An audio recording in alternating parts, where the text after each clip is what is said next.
हैं भय बिनु प्रीति न होई है गोपाला, ये लो अपनी कंठी माला। बिना भय के प्रेम नहीं होता है। आखिरकार फिलीपींस के राष्ट्रपति ने चीन के खिलाफ जंग का ऐलान कर दिया और ये भी कह दिया कि होगा खूब खून खराबा। चीन की तरफ दौड़ पड़े युद्धपोत और लड़ाकू विमान। अमेरिका ने भी इस क्षेत्र में उतारी अपनी सेना, तो वहीं फिलीपींस क्या भारत के ब्रह्मोस को लेकर उतर रहा है इस जंग में। बदले में चीन ने क्या किया, जानेंगे इन खबरों को विस्तार से। फिलीपींस दक्षिण चीन सागर का वो प्रमुख देश जिसका नेता हमेशा से ढुलमुल रहा चीन के पर। खुद दुतराते की बात करें तो दुतराते ने एक बार मजाकिया लहजे में ये कह दिया था कि फिलीपींस को चीन का प्रांत बन जाना चाहिए। हालांकि उन्होंने ये मजाक वाले मूड में कहा था, पर उनकी जनता को बिल्कुल पसंद नहीं आया था। 16 जनवरी को चीन के विदेश मंत्री पहुंचे थे फिलीपींस और उस समय उन्होंने ये कहा था कि हम दोनों दोस्तों के बीच दोस्ती बढ़ रही है और 5 लाख वैक्सीन के डोज फिलीपींस को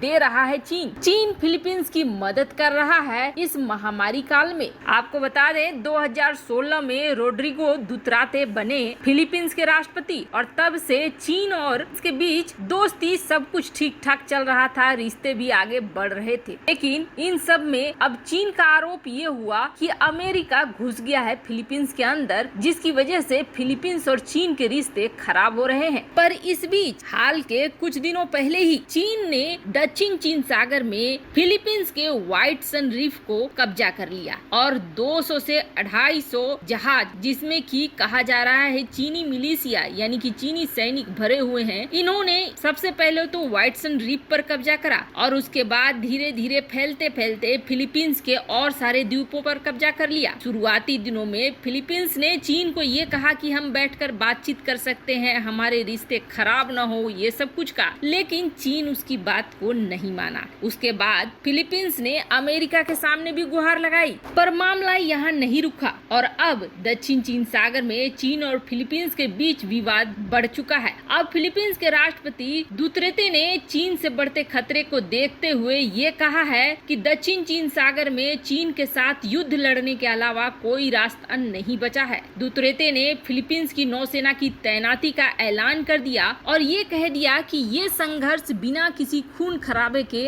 अब खत्म नहीं होने वाला है। वहीं फिलीपींस के राष्ट्रपति ने पूरे मंत्रिमंडल को बता दिया कि हम दक्षिणी चीन सागर में अपने इलाके को केवल शक्ति के जरिए ही वापस ला सकते हैं, इसके बिना कोई दूसरा रास्ता नहीं है। हम बिना किसी रक्तपात के फिलीपींस सागर को वापस पाने के लिए कोई रास्ता नहीं निकाल सकते हैं। वैसे आपको बता दें, अपने इस संबोधन में फिलीपींस के राष्ट्रपति रोड्रिगो दुतरेते ने पहली बार सबके सामने इस बात को स्वीकार करा कि व्हाइट सन रीफ ही नहीं, जुलिना फेलिप रीफ पर भी चीनी नौकाएं पहुंच चुकी है। इस द्वीप पर दशकों से फिलीपींस का नियंत्रण था, लेकिन पिछले कुछ दिनों से चीनी नौसेना के अंतर्गत काम करने वाली मिलिशिया की नौकाओं ने इस रीफ को घेर रखा है। चीन इसे दक्षिण चीन सागर के स्प्रेटली द्वीप समूह के विट्सन रीफ का हिस्सा मानता है। जुलिना फेलिप रीफ पर कब्जे के लिए फिलीपींस की नौसेना ने कई बार प्रयास किया है, लेकिन हर बार उन्हें चीनी नौकाएं खदेड़ दे रही हैं। फिलीपींस के रक्षा मंत्री डेल्फिन लोरेंजाना ने कहा है कि हम चाहे कितनी बार उस द्वीप के नजदीक जाएं, चीनी हम पर हमला करने लगते हैं, इसलिए हमारी बार बार कोशिश के बाद भी हम अपने द्वीप पर वापस से कब्जा नहीं कर पाए। वैसे फिलीपींस ने इस मामले को पहले सलटाने के लिए चीनी राजनयिक को बुलाया भी था, चीनी दूतावास के अधिकारियों को बुलाया, उनको समझाने की कोशिश करी, लेकिन कभी भी चीनी अधिकारियों पर कोई प्रभाव नहीं पड़ा। इसके उलट चीनी विदेश मंत्रालय ने ये कह दिया कि फिलीपींस जिस हिस्से पर दावा कर रहा है वो दावा हमारा है। आपको बता दें, चीन की नौसेना के 4 पोत और चीनी झंडे लगे हुए जहाजों का चीन के कब्जे वाले मानव निर्मित द्वीप पर जमावड़ा लगा हुआ है, जो दिखला रहा है कि ये किसी न किसी तरीके से जंग के लिए तैयार है। चीन का कहना है कि ये समुद्री क्षेत्र उनका है और चीनी जहाज कहीं भी जा सकते हैं, कहीं भी आ सकते हैं। और आपको बता दें, इस मामले में अब अमेरिका भी उतर रहा है। दरअसल सबसे पहले तो फिलीपींस ने ये जो तनाव देखा बढ़ते हुए, तो अपने 2 दशक पुराने यानी 20 साल पुराना विजिटिंग प्रोसेज एग्रीमेंट VFA जो कि उसने अमेरिका के साथ साइन करा था, उसे आगे बढ़ा दिया है। दरअसल इसके अनुसार मनीला के पास अमेरिका का सैन्य बेस है। शुरू में जब फिलीपींस के साथ तनाव बढ़े 2016 में, तब अमेरिका ने ये घोषणा कर दी थी कि वह अपने सैन्य बेस को फिलीपींस से हटाकर वियतनाम में कर देगा। लेकिन अब परिस्थितियां बदल गई हैं, जिसकी वजह से रोड्रिगो डुटेर्टे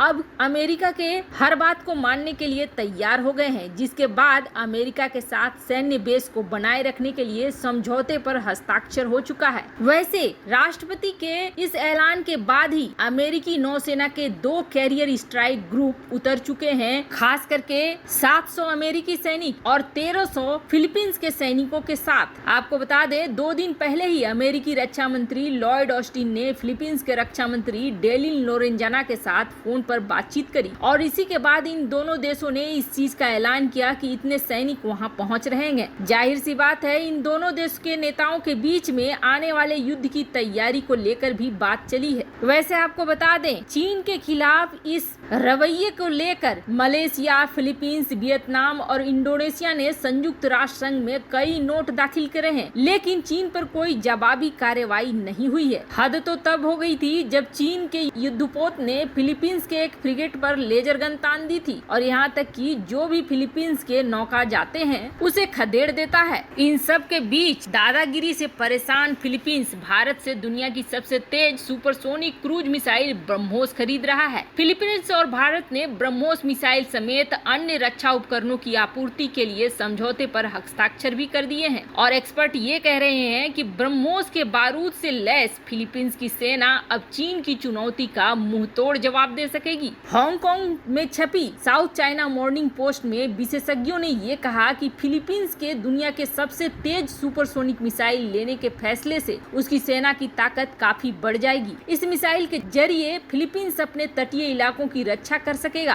फिलीपींस का चीन के साथ साउथ चाइना सी में जो विवाद है वह भी खत्म हो जाएगा। इतना ही नहीं, फिलीपींस और भारत के बीच लगातार रक्षा के सहयोग बढ़ रहे हैं। इस सौदे के बाद अब भारत और रूस के जॉइंट वेंचर के तहत तैयार की गई supersonic cruise missile BrahMos Philippines को बेची जाएगी। फिलीपींस के अलावा कई अन्य देश भी इस सुपरसोनिक मिसाइल में अपनी रुचि दिखा रहे हैं, पर इस लड़ाई में ब्रह्मोस ज्यादा महत्वपूर्ण होगा क्योंकि ब्रह्मोस मिसाइल को सबमरीन, शिप, एयरक्राफ्ट या जमीन से भी लॉन्च किया जा सकता है। वैसे आपको बता दें, भारत पहले ही कई ब्रह्मोस मिसाइलों को लद्दाख और अरुणाचल में चीन के साथ लगती सीमा पर तैनात कर चुका है और पिछले कुछ हफ्तों से तो कई अलग अलग जगहों पर मिसाइल के नए वर्जन का परीक्षण चल रहा है। नए वर्जन में मिसाइल की रेंज 290 किलोमीटर से बढ़कर 400 किलोमीटर हो गई है। हालांकि इसकी रफ्तार 2.8 मैक ही है, जो कि ध्वनि की रफ्तार से करीब 3 गुना है। लेकिन ऐसा कहा जा रहा है कि ब्रह्मोस अब इस नए वर्जन को लेकर भी भारत से तेज गति में बातचीत कर रहा है। वैसे आपको क्या लगता है, चीन के साथ अगर जंग होती है तो फिलीपींस जीतेगा या चीन? कमेंट कर अपनी राय जरूर बताएं। जल्द मिलते हैं अगले वीडियो में नई खबर के साथ।